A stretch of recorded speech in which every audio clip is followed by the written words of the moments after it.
Number 10. You would not pick the Firedome out of a lineup and call it a speed machine. It sat heavy, it looked dressed up, and nothing about its shape screamed racetrack. This was DeSoto's answer for the buyer who had outgrown a Plymouth but wasn't ready to spend. Chrysler New Yorker money-o, a comfortable, well-mannered step-up, and yet, tucked beneath that formal hood, sat a genuine Hemi V8. It wasn't Chrysler's famous firepower unit, but it borrowed the same core engineering. Hemispherical combustion chambers doing their job with quiet efficiency. DeSoto sized the 1954 Firedome's Hemi at 276 cubic inches, good for roughly 170 horsepower. Behind the wheel of the coupe, that translated to a 0 to 60 run of about 13.1 seconds. Nothing to brag about by muscle car standards, but solid for a full-size 1954. Cruiser built more for comfort than combat. It was an early sign of a shift already underway. The slow, hushed sedans of the past were on their way out, and V8 muscle was starting to elbow its way into every day. Detroit Iron. Number 9. Packard's reputation had been built over decades on refinement, not raw speed aero. The brand people bought when they wanted quiet authority rather than flash. But 1954 was a rough year for the company, and the Pacific was Packard's attempt to prove it hadn't lost its touch. Offered for a single model year only, the Pacific was a two-door hardtop that sat alongside the Caribbean and patrician in Packard's top tier, but carried a cleaner, more tailored look of its own. It still had all the hallmarks of Packard luxury, heavy chrome, plush trim, and unmistakable sense of occasion. Under that long hood, though, sat the largest engine Packard offered that year, a 359 cubic inch straight 8. While the rest of the industry raced toward overhead valve V8s, Packard stuck with the older flathead straight 8 layout, but engineered it to run smoother and stronger than most people expected. Fitted with a 4-barrel carburetor, the 359 was rated at 212 horsepower, making it the strongest engine Packard put into production that year. Number 8. By 1954, nearly every major automaker had bet its future on the overhead valve. Hudson hadn't followed the crowd. The Hornet still relied on a 308 cubic inch flathead inline 6, a layout that already looked dated next to the V8s coming out of Cadillac, Chrysler, and Oldsmobile. But the Hornet had a trick up its sleeve. Hudson's step-down chassis design tucked the floor pan below the frame rails, dropping the car's center of gravity lower than almost anything else on the road. The result was a car that felt planted and composed in corners.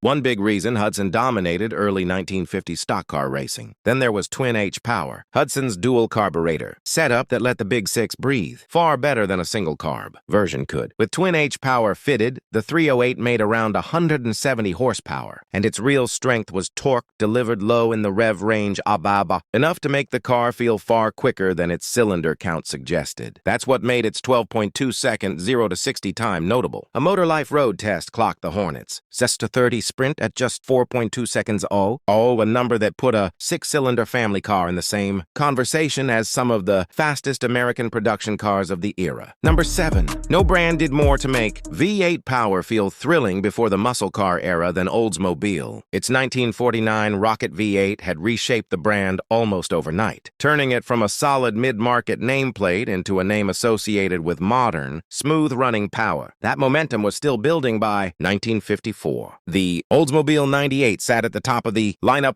a big chrome-heavy, comfort-first flagship, not a stripped-out performance special. But the numbers under the hood told a different story. Oldsmobile bored out the Rocket, V8 to 324 cubic inches for 1954, and in the 98 it produced around 185 horsepower. That gave the big luxury sedan surprising confidence on the move. Motor Life clocked the 1954 Oldsmobile 98 at 0 to 60 in 12 seconds flat, with a top speed around 108 mph. Proof that Oldsmobile was already building genuine highway muscle years before anyone had coined the phrase muscle car. Number 6. Few names on this list are as unusual as this one, because it wasn't purely American at all. Nash provided the money and the drivetrain, Donald Healey in England handled the engineering, and Pininfarina in Italy penned the bodywork, together producing the Nash-Healey, one of America's first true post-war sports cars. The 1954 Le Mans Coupe was the sharpest-looking version of the lineup, and its name wasn't just marketing awol. The Nash-Healey had already proven itself at the 24 Hours of Le Mans, including a third-place overall finish in 1952. Selling a road car under that name was Nash's way of borrowing some of that racing credibility. Power came from an upgraded Nash inline 6 paired with a manual gearbox,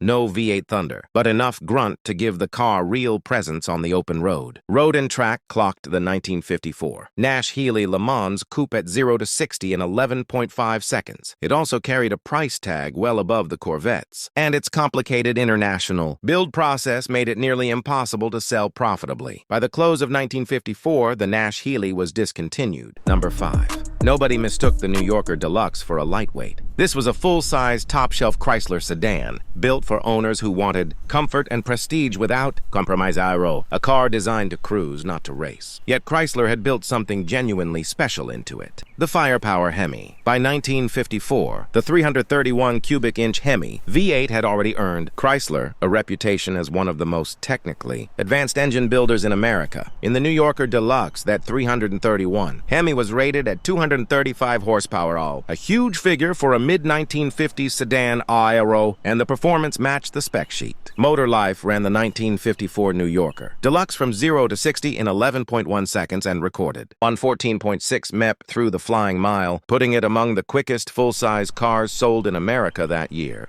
Number 4. Chevrolet's first Corvette arrived in 1953 as Detroit's response to the European sports cars. American GIs had fallen in love with overseas, but the car underneath that fiberglass body wasn't the performance icon people picture today. There was no V8, there was no manual gearbox, there was nothing close to brutal acceleration. The 1954 Corvette ran Chevrolet's 235 cubic inch Blue Flame inline 6, fed by triple carburetors, sending power through a 2-speed Power Glide Automatic a spec sheet that feels almost backwards given what later Corvettes became. In 1954, Chevrolet was still treating the Corvette more like a stylish 2-seat roadster than a genuine sports car. Even so, it was quicker than most people assumed. Road and Track recorded a 0 to 60 time of 11 seconds for the early Corvette, enough to put it ahead of several heavier, more powerful American sedans and luxury cars from that same model year. Number 3. Calling something the Cadillac of anything meant one thing to most Americans. It was the best, the most expensive, the most polished. For 1954, Cadillac lowered and cleaned up its bodywork, added a wraparound windshield, and gave the lineup a fresh jet-age look. The Series 62 sedan kept its formal dignity but shed some of the boxiness of earlier Cadillacs. It looked like a preview of where American styling was headed. Under the hood sat Cadillac's own 331 cubic inch overhead valve V8, rated at 230 horsepower for 1954 aero. Serious output for the period. That's what set Cadillac's performance apart from other luxury nameplates. In a 1954 road test, Motor Trend made a point of noting that this was the first car they had tested to run every single 0 to 60 pass in under 12 seconds, with one run dipping to 10.9 seconds. That meant a Cadillac sedan could outrun cars far smaller and far cheaper, all while its passengers rode in complete comfort. Number 2. If any car on this list qualifies as a genuine sleeper, it's this one. Buick had used the Century name before World War II, and the idea behind it was simple. A Buick capable of hitting 100 maps, the name returned for 1954. With a formula that performance fans today would recognize instantly.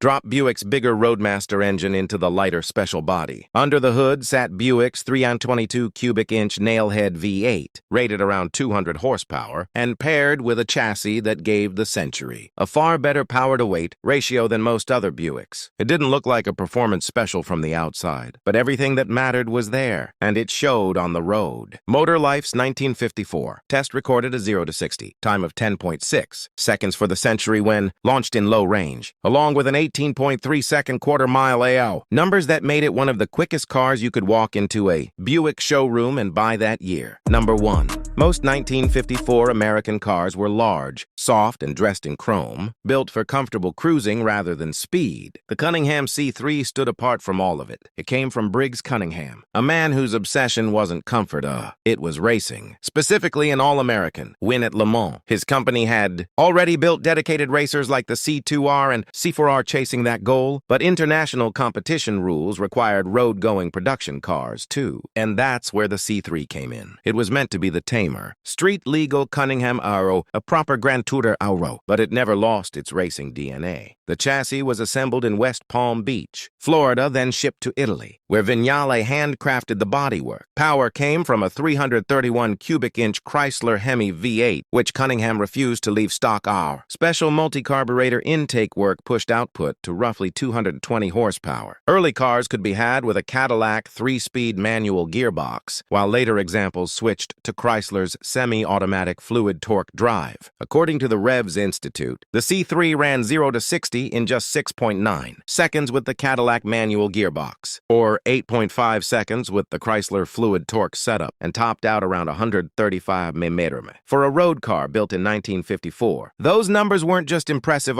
they were shocking.